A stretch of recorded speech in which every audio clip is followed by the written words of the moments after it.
Hey, what's going on? I'm Bond. Junk Bond. Pew pew. I'm kidding.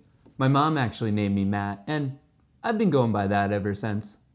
Recently, the term bond has been very popular in stock market related news. Beyond being a secret agent who has a license to kill, bonds are a very important part of present day businesses. In fact, they are so important that they are part of the reason why the market has been going up despite horrible economic news. A record 20.5 million jobs were lost in April as the unemployment rate jumped to 14.7%.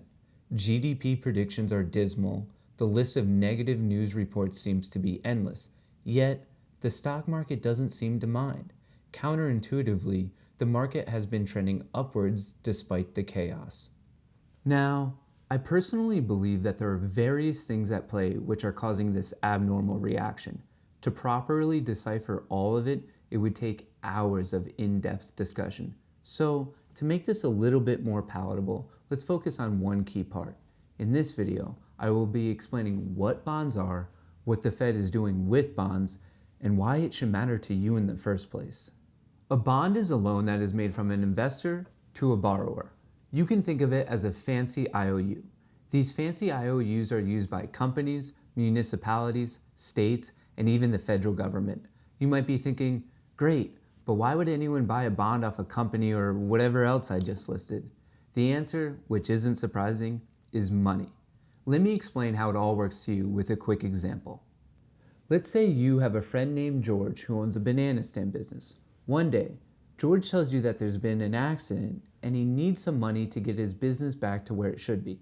Since George is a businessman, he tells you he will make it worth your while by promising to pay you back in 3 years and giving you 5% interest on your money each year until then. Because you believe in the new banana stand business and George always hit the like button for you, you accept the terms and give him the loan. In reality, companies, municipalities, states, and even our nation have their own version of a banana stand. Whether they are trying to expand operations, fix roads, build schools, or arm a military, money is needed. And one way to raise money is by selling bonds. People are enticed into buying bonds because they receive interest payments each year until the maturity date. When the bond fully matures, the initial loan would be repaid. It's a win-win. You make a profit off of loaning your money, and the borrower is able to utilize your money in the meantime to achieve their goals. It's a perfect system, right? Let's say that 3 years have passed since you loaned George the banana stand money. If everything went according to plan, you would have received interest payments each year and you would have gotten your initial loan back at the end. But if the banana stand business didn't do well, George might not be able to repay you the principal amount. This is known as defaulting, and it means you might not get your money back. This risk is present in real bonds too. This might make you think that you should only buy bonds from what you consider to be the safest borrowers. There is a catch though. In the world of bonds, there's a rating system that represents the likelihood of you getting your money back. If the rating of a bond is of high quality, you would profit less in interest payments. On the other hand, if the chance of you getting your money back is a little bit more questionable, you would receive higher interest payments. In a sense, you are being paid to take a larger risk. As with many things in the world of finance, the higher the risk, the higher the reward. I should mention that there are many factors that go into pricing a bond and computing its associated interest rate, but in general, the two values move in an inverse manner. As the price of a bond goes up, its interest rates drop.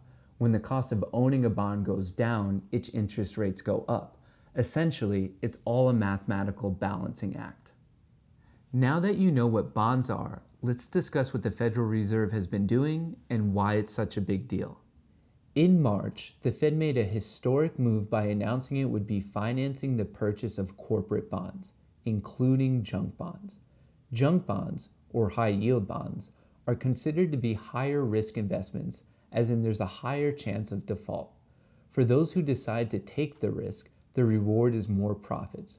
Moody's, Standard & Poor's, and Fitch are the 3 rating agencies. If they feel that the quality of a bond is below investment grade, it is considered to be a junk bond.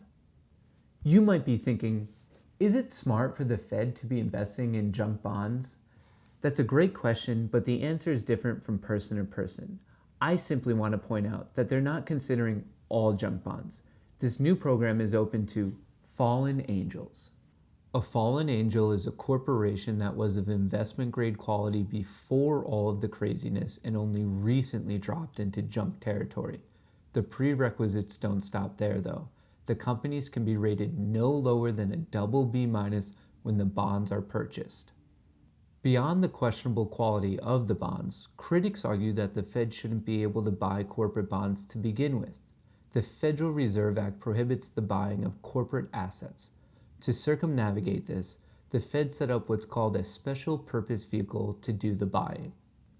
Put it this way, let's say that you're legally not allowed to own a banana stand business for whatever reason, but you really want to help George. You can make your business give George the loan. He's happy because he got the money, and you're happy because you own the thing that gave him the loan. Aren't loopholes fun? My silly example aside, there's legitimate worry about the precedent that these actions set. The Fed's balance sheet was never properly handled from 2008, and it recently hit record highs. The concern is that we're in a perpetual cycle of relying on bailouts to keep our economy functioning. Besides overstating the robustness of our economy, it's creating an environment where hyperinflation is more likely. On the flip side, people need jobs and money to survive. All of this is a very complex issue, and I'm personally very happy I don't have to make the decisions. I just wanted to share my understanding of the current state of things. Did I miss anything? Let me know in the comments below. If you enjoy this type of content, subscribe for more. I truly appreciate the support. I hope you have a good one. You can call me Bond, Junk Bond, Secret Agent Man. I need more friends.